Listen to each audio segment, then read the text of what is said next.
Okay, the first thing I want to do here is add JQuery. There are lots of ways to add jQuery. We could use a CDN to just use it from the web. We could download jQuery, or again, we could simply use the NuGet packages to add it within Visual Studio.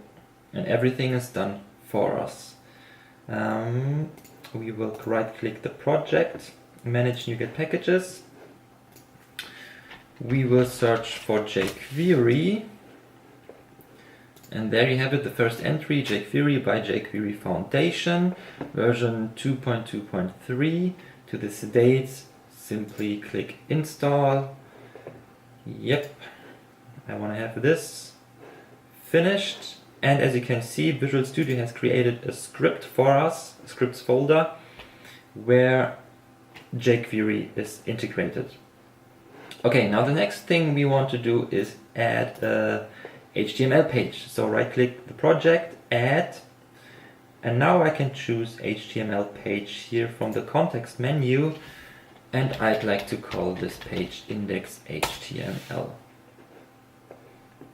Great, and there you have it. Now the next thing we want to use jQuery, so we will simply add it. Now you could start to type or just drag and drop the minified version of jQuery into the header section, and then jQuery is already here. And now let's check if this application does work already without any methods. So I just type test here, and let's have a look in your browser. I use Chrome for this whole series.